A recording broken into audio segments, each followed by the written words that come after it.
Bom dia, boa tarde ou boa noite, seja a hora que estiverem a ver o vídeo. Sintam-se cumprimentados. Aqui está a falar Paulo Simbini, estudante da Gênesis 2A. Venho falar hoje do quadro conceptual.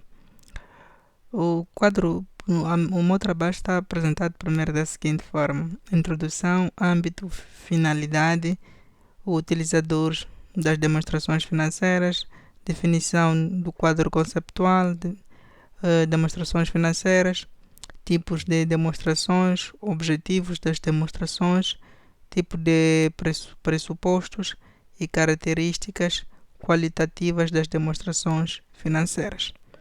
Primeiro, o quadro conceptual. Na introdução, o quadro conceptual desempenha um papel fundamental na elaboração e apresentação das demonstrações financeiras. Ele abrange uma variedade de elementos essenciais como conceitos, objetivos, características, componentes que servem como uma base para a elaboração das demonstrações financeiras. O âmbito do quadro conceptual aplica-se somente nas demonstrações financeiras com finalidade geral e não em relatórios financeiros com finalidades especiais, tais como declarações e cálculos para obrigações fiscais. A finalidade das demonstrações financeiras ou do quadro conceptual é ajudar aqueles que preparam as demonstrações financeiras para a aplicação do PGC-NIRF e também de ajudar os auditores a formar uma opinião sobre as demonstrações financeiras se estão preparadas em conformidade com as normas do PGC-NIRF. Os utilizadores, os interessados, os utilizadores da demonstração financeira são os investidores, para poder verificar se a empresa está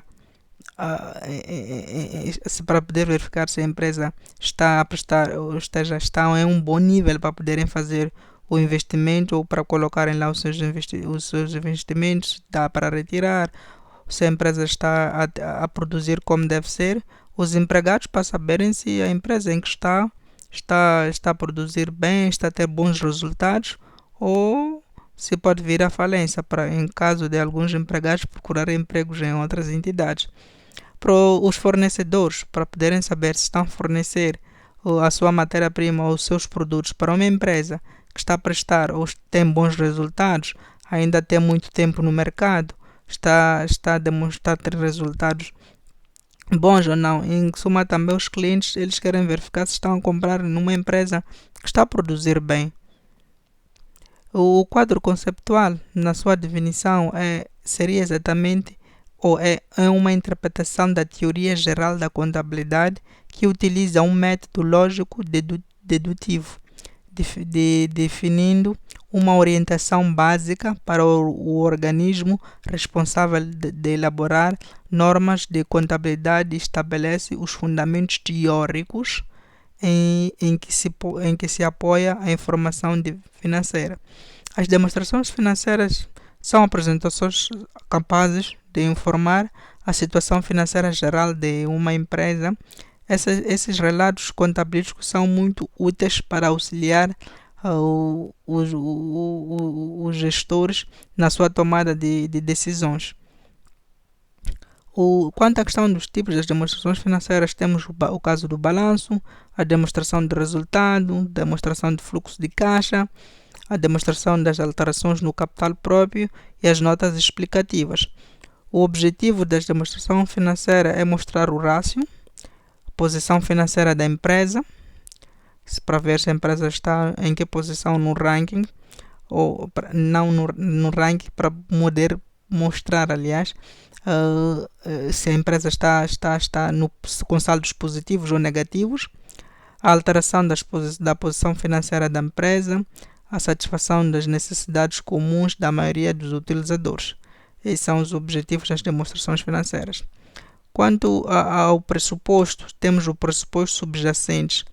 Os pressupostos subjacentes, segundo o quadro conceptual, existem dois pressupostos, que é a base de acréscimo e a continuidade das operações. As características quantitativas das demonstrações financeiras são atribuídos a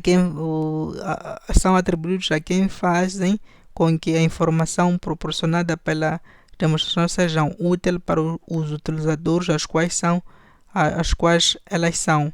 Ou seja, as características delas compreendem a compreensibilidade, a relevância, a fiabilidade e a comparabilidade.